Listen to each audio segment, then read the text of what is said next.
ભવિષ્ય જાણવાની આપણને પણ બહુ ઈચ્છા હોય ને. ખાસ કરીને જુઓ મારો દીકરો કે દીકરી વિદેશ જશે કે નહીં જાય. ખાસ કરીને જુઓ કે મારો દીકરો કે દીકરી આ સંસ્કૃતિમાં પોતાનો કંઈક ફાળો આપશે કે નહીં આપે, આ સંસ્કૃતિનું રક્ષણ પાલન કરશે કે નહીં કરે, એવો પ્રશ્ન પણ એક કરજો હાથ દેખાડતી વખતે,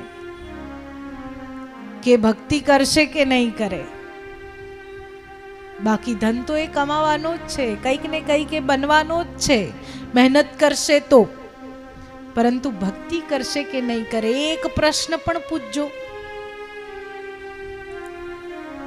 અહીંયા પ્રશ્ન કર્યો છે, પાર્વતીજીનો હાથ નારદજીએ હાથમાં લીધો છે. મનોમન કહે છે, ધન્ય છું આજે જગત જનની આદ્ય શક્તિનો હાથ જોવાનો મને અવસર મળ્યો છે. અને દેવર્ષિ નારદ કહે છે, શૈલ સુલચ્છન સુતા તુમ્હારી સુનહુ જે અબ ગુણ દુઈ ચારી. કે આમ તો તમારી જે પુત્રી છે એ સુલક્ષણ વાળી, બધા સારા લક્ષણ એની અંદર છે, પણ જો હવે હું તમને એની અંદર રહેલા જે બે ચાર અવગુણ છે એ કહેવા જઈ રહ્યો છું ને એને તમે ધ્યાનથી સાંભળો. શું અવગુણ છે?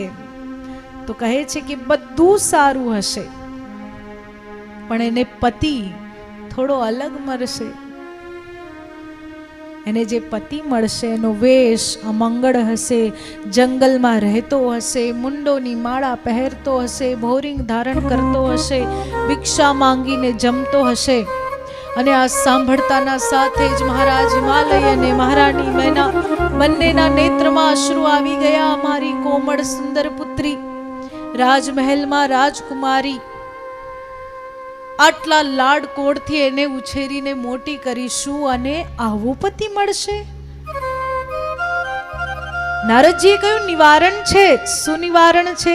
કહે, જો તમારી પુત્રી મહાદેવની આરાધના કરે, મહાદેવ પ્રસન્ન થાય અને જો મહાદેવ એમનું પાણી ગ્રહણ કરે તો આ બધા જ દુર્ગુણ, આ બધા જ અમંગળ મંગળમાં ફેરવાઈ જાય. કારણ કે જેવો વેશ તમારી પુત્રીના પતિનો, જેવો વેશ એના હાથમાં લખ્યો છે એવો વેશ મહાદેવનો છે. મનોમન વિચારે છે, અરે મારી આટલી નાની દીકરીને હું તપસ્યા કરવા મોકલું. મનમાં વિચાર આવે છે મહારાણી મેના ને. આ બધું સાંભળીને બધાના નેત્રમાં અશ્રુ છે, પાર્વતીજીના નેત્રમાં અશ્રુ છે, આનંદના વિચારી રહ્યા છે કે આ જન્મમાં પણ મને મહાદેવ જ મળશે. માતા પિતાના નેત્રમાં અશ્રુ છે, આવો પતિ મળશે. અત્યારના સમયની અંદર દીકરીઓ માટે માતા પિતાને ચિંતા હોય કે કેવો પતિ એના માટે શોધવો, કે એના ગુણોની કદર કરે, એને સમજે, હે ને. અને અત્યારની દીકરીઓ કે દીકરાઓ પોતાની જાતે ઘણા બધા સારું શોધી લે છે ને ઘણા બધા ખરાબ પણ શોધી લે છે. માતા પિતા દ્વારા શોધાયેલું પણ ક્યારેક સારું નીકળે છે તો ક્યારેક ખરાબ નીકળે છે. આ ઉતાવળનું પરિણામ છે. ઘણીવાર અમુક એવી માનસિકતાના કારણે લગ્ન કરાવવાની બહુ ઉતાવળ હોય કે દીકરી 20 વર્ષની થાય, 22 વર્ષની થાય એટલે બધા જ આખા સમાજની અંદર ક્યારે લગ્ન કરાવો છો, ક્યારે લગ્ન કરાવો છો, ક્યારે લગ્ન કરાવો છો.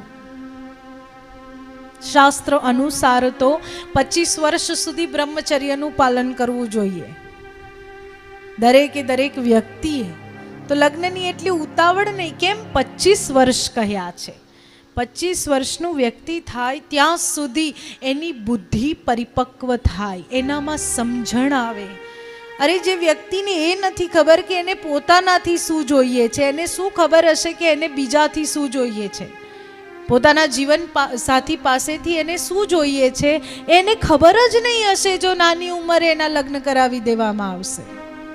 અરે એ જે સમય હતો, થોડા વર્ષો પહેલાંનો આપણો સમય જોઈએ. ઘણા વડીલો અહીંયા બેઠા છે જે તમને કહેતા પણ હશે કે અમારા જમાનાની અંદર તો પારણામાં લગ્ન થઈ જતા, કે એકબીજાને ક્યારેય જોતા જ નહીં, કે નાની ઉંમરે પરણી જતા. એ એક પ્રકારનો જડવાદ એ સમયે કોઈકના કારણે જાગ્યો.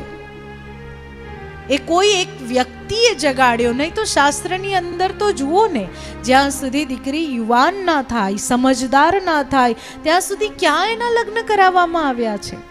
જાનકીજીના શ્રીરામ સાથે લગ્ન યુવાવસ્થામાં કરાવવામાં આવ્યા છે.